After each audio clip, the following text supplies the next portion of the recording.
यौगिक नाद क्या होता है? आपने देखा होगा सारे रिलीजन्स में, नॉट सारे बट मैक्सिमम रिलीजन्स में साउंड को बड़ी इंपॉर्टेंस दी गई है। अलग अलग नाद हैं, अलग अलग। पुरानी संस्कृति में अगर आप चले जाएं, 2-4 सिविलाइजेशंस को छोड़ करके, उनको हम सिविलाइजेशंस नहीं कहेंगे, नए नए बने हुए धर्म हैं, कोई 1000, 2000, 4000 साल पहले, पर जितनी सिविलाइजेशंस पुरानी रही हैं उन सब में साउंड का कहीं ना कहीं मेजर यूज हुआ किसी न किसी चीज़ की ट्रांसफॉर्मेशन के लिए। जैसे हमने अभी पढ़ा, नाद काम करते हैं, तो ऐसे कौन से यौगिक नाद हैं जो आपका योग करवा देते हैं? यौगिक नाद वर्ड में इसलिए कह रहा हूं, वो आपका आत्मा का परमात्मा के साथ योग कैसे करा देते हैं। एक वही साउंड होती है जो साउंड इन रिदम म्यूजिक बन जाती है। साउंड जब रिदम में नहीं होती तो वो आपको इरिटेट करती है। एक घंटी है मंदिर की, लगातार टंग टंग टेढ़ी मेढ़ी बजती रहे, आप इरिटेट ज्यादा होगे। और अगर वही एक रिदम में बजना शुरू हो जाए तो आपको वो अच्छी लगती है। इसका मतलब साउंड में पावर है। तो वो साउंड में अगर पावर बाहर दिख रही है तो साउंड में पावर आपके अंदर भी चेंजेस ला रही है। 1800 ईस्वी में एक, बिकॉज हम सारे लोग उसी चीज को ज्यादा कामयाब मानते हैं जो अंग्रेजों ने कही होती है। मैं कह दूंगा फलाने ऋषि मुनि ने कहा था तो कोई मानेगा ही नहीं, उसको इतनी इंपॉर्टेंस नहीं होगी, इसलिए आपके रेफरेंस के लिए बता रहा हूँ। 1800वीं शताब्दी में, यानी कि आज से अप्रॉक्सीमेटली 150-200 साल पहले, एक साइंटिस्ट ने रिसर्च की थी। उसने साउंड्स निकाली, उनकी फ्रीक्वेंसीज निकाली, उसके पैरामीटर्स निकाले कि ये वाली जो फ्रीक्वेंसी है इतने हार्ट्स पे अगर चलती है तो ये वाला रिजल्ट देती है, आपके इस पर्टिकुलर साइकिल को ऐसे रिजल्ट देती है। उनको नाम दिया गया बीटा, अल्फा, थीटा, डेल्टा और उससे भी लोअर फ्रीक्वेंसीज ने।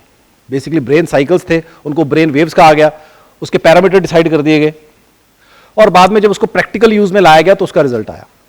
और यौगिक पद्धति में अगर हम देखें, हिंदुइज्म में ऑलरेडी 9 प्रकार की विधाएं हैं, 9 प्रकार की पूजा है, नवदा भक्ति जिसको कहा गया, जिसमें साउंड को भी पार्शली मानते हैं कि आप साउंड को भी यूज करोगे तब भी आपको ध्यान में हेल्प करती है। आप अगर आज की तारीख में देखोगे कितने आजकल ईयरफोन्स आ गए हैं नॉइस कैंसलेशन वाले, वो क्या करते हैं? वो नॉइस कैंसिल कैसे करते हैं? बाहर वाले को कुछ नहीं सुन रहा, आपको सिर्फ उसी की साउंड क्यों सुन रही है? कौन सी फ्रीक्वेंसी है जो काट दी उसने? अगर मान लीजिए, उसके पीछे एग्जाम्पल ये होता है, उसका वो बाइनरल साउंड्स उनको कहते हैं, उसको चलाने का तरीका क्या होता है? उन्होंने ये रिसर्च करके पाया, अगर दिमाग को इधर से भी, कान को 200 हर्ट्ज की फ्रीक्वेंसी आ रही हो और इधर से 220 की हर्ट्ज की फ्रीक्वेंसी आ रही हो, तो दिमाग इन दोनों 200 को न्यूट्रल कर देगा और सिर्फ 20 को सुनेगा। अगर इधर से 220 आ रही है, उधर से कुछ नहीं आ रहा, वो 220 को सुनेगा। तो उन्होंने जिस वाली हर्ट्ज फ्रीक्वेंसी को उसको चाहिए होता है, उन्होंने उतनी वाली फ्रीक्वेंसी को फोकस करके दूसरी साइड पे उसको न्यूट्रल कर दिया। अगर मुझे 5 हर्ट्ज की फ्रीक्वेंसी चाहिए तो इधर से 205 आएगी, इधर से 200 आएगी, 200 वाली न्यूट्रल होगी तो 5 हर्ट्ज वाली फ्रीक्वेंसी मेरे न्यूरो पैटर्न को चेंज करना शुरू कर देगी। उसी प्रकार से ये हमारे 5 लेवल हैं। इन लेवल्स को, बिकॉज ये मॉडर्न है, मैं इसका छोटा सा एक लिंक करूंगा कि इसको हम यौगिक पद्धति के साथ कैसे लिंक कर सकते हैं, हमारी मनोस्थिति कैसे चेंज हो सकती है उसमें। पहले नंबर पे आती है जी beta waves. Beta brain waves हैं, या बीटा इसका लेवल मान लिया गया, एक बेस मान लीजिए इसको। 12 से लेकर के 38 साइकिल तक ये जो चलती है तब बीटा वेव्स होती है।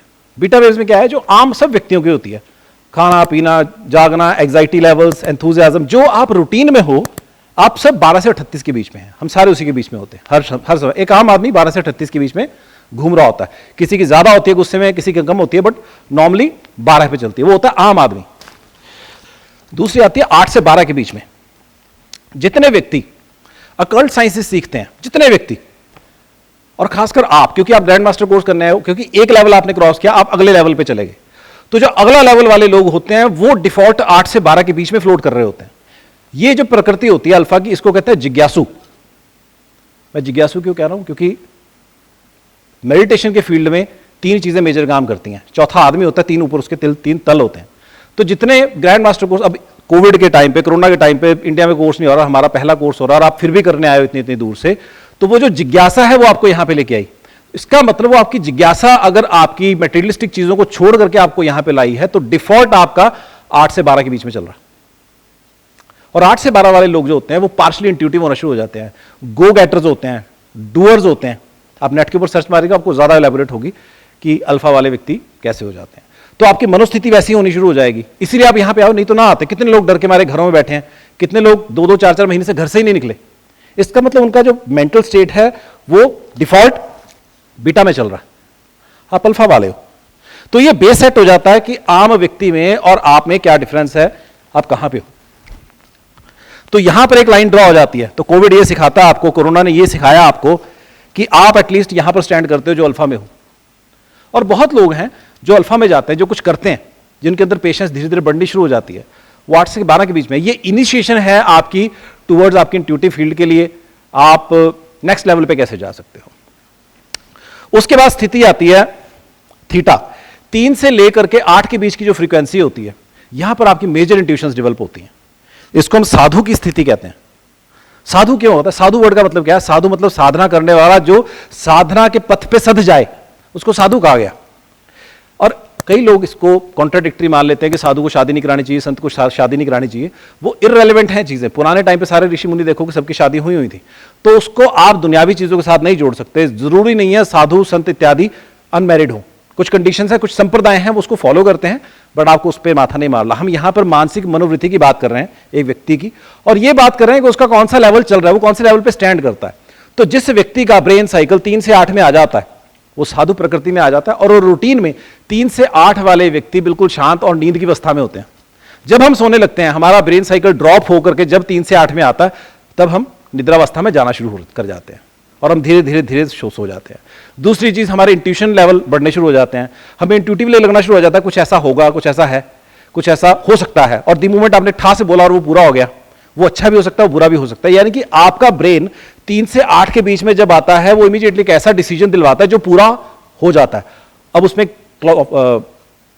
पॉइंट है, आपके बोलने से वो पूरा नहीं हो रहा, वो पूरा होना था पर आपने उसको बोल दिया। तो दो अलग अलग चीजें हैं। आप क्रिएटर नहीं हो, आपने समय से पहले उस चीज को यूज कर लिया, समय से पहले आपने उसको बोल लिया, बस ये डिफरेंस है। सो 3 से 8 की अगर स्थिति में मैक्सिमम जो आपको अच्छे वाले ज्योतिषी दिखेंगे, जो अच्छे प्रेडिक्शंस करते हैं, बिना बोले प्रेडिक्शन, बिना कुछ हॉरोस्कोप देखे प्रेडिक्शंस करते हैं, वो 3 से 8 की कैलकुलेशन में आ जाते हैं। उनका ब्रेन पैटर्न ये चल रहा होता है। उसके बाद आती है डेल्टा। डेल्टा स्टेज है संत की। जिसकी डेल्टा स्टेज आ जाती है ना, वो व्यक्ति बोलना कम हो जाता है, वो बिल्कुल शांत होना शुरू हो जाता है, उसका बोलने का मन ही नहीं करता, वो न्यूट्रल हो जाता है, उसको बुरा आदमी बुरा नहीं लगता, उसको अच्छा आदमी अच्छा नहीं लगता, वो प्रसन्न भाव में रहता है, जिसको हम किसे कहते हैं सत्यचित्त आनंद। तो जैसे एक वीडियो मैंने कहा था कि एक बुद्ध है, एक बुद्धि है और एक बुद्धू है। तो यहां पर अगर उसको देखें तो जो बुद्धू है वो बीटा में रहता है हमेशा, जो बुद्धि है वो जिज्ञासु वाली स्टेज पे रहता है। जिज्ञासु के बाद साधु और संत या उससे भी लो फ्रीक्वेंसीज में बुद्ध रहते हैं हमेशा, क्योंकि वो दिमाग का वैसा यूज करना बंद कर देते हैं, वो इंट्यूशन पे चले जाते हैं, वो गो विद द फ्लो होते हैं। जिसको हम इस वाली स्टेज को, डेल्टा वाली स्टेज को हम कह सकते हैं तुरीय अवस्था। तुरीय अवस्था होता है व्यक्ति बैठा और बैठे बैठे उसका ध्यान लग गया और वो 2-2 दिन ध्यान में बैठा। कितने ऐसे ऋषि मुनि हैं, कितने, क्योंकि मैं धार्मिक जगहों का काम करता हूं तो मिलता रहता हूं नॉर्मली ऐसे बाबाओं से, जो एक जगह पे कॉर्नर में बैठ के 2 दिन वहीं पे बैठे हैं, उनके ऊपर चादर डाल देते हैं कि ये ध्यान में है, 3-3, 4-4 दिन वैसे बैठे रहते हैं। जितने जैन मुनि 40 दिन 45 दिन कोई उपवास करते हैं, वो डिफॉल्ट इस अवस्था में आ जाते हैं, डेल्टा में। इसलिए कहते हैं कि जो गुरु होता है ना, उसका मन मत दुखाओ, उसके सामने से मत निकलो, उसके सामने कुछ बोल मत दो।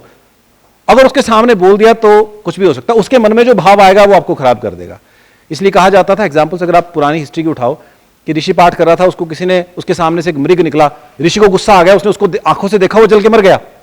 तो उसका जो ऋषि के अंदर पावर इतनी डेवलप हो गई, वो जो ऋषि था वो डेल्टा से निकल के उससे भी लोअर स्टेज चला गया, 0.5 से नीचे चला गया।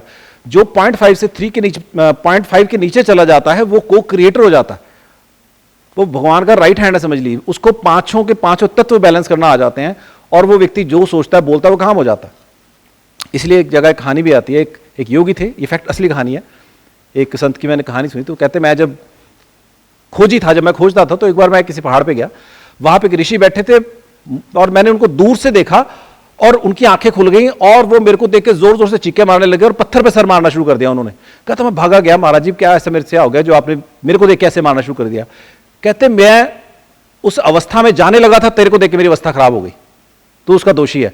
कहते मैंने उससे बड़ी माफी मांगी, मैं वापस आ गया, तो मुझे समझ आया कि वो शायद मेरे कुछ अच्छे कर्म थे या उनके कुछ अच्छे कर्म थे, उन्होंने मुझे कुछ बोला नहीं तो वो उसी टाइम खत्म हो जाता। तो जो ये वाली स्टेज होती है, लोअर वाली स्टेज, बहुत रेयर होती है, करोड़ों अरबों लोगों में शायद किसी की आती होगी, और जिसकी आती है वो आम लोगों में विचरण नहीं करता।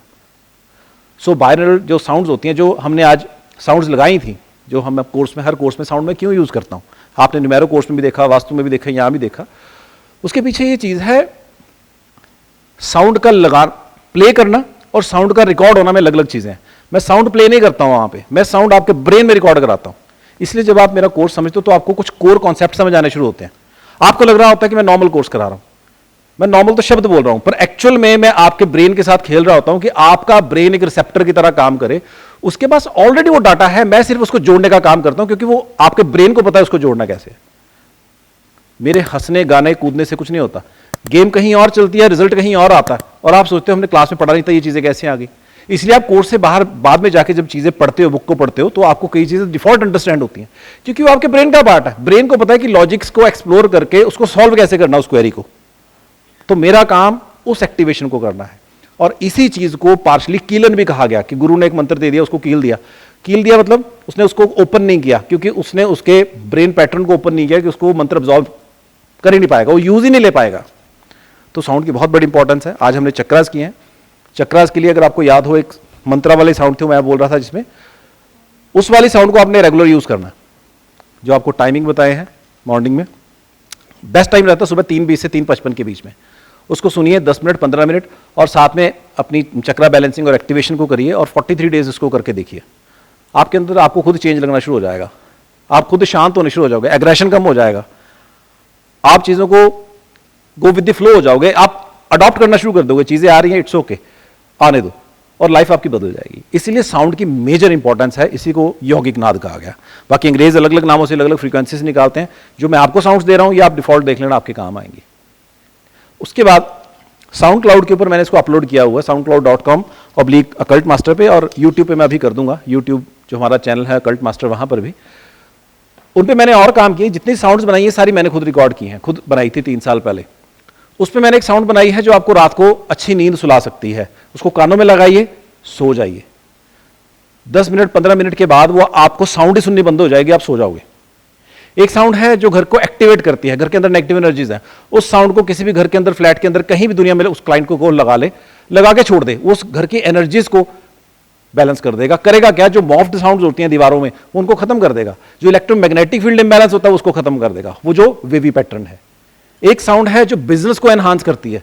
आप अपने बिजनेस प्लेस के ऊपर जहां बैठते हैं वहां पे उसको लगा दीजिए, आपके वॉक इन कस्टमर वहां लगा दीजिए, वो वहां पर बैठे हुए व्यक्तियों को क्रियाशील कर देगी, एक डिसीजन लेने में हेल्प करेगी।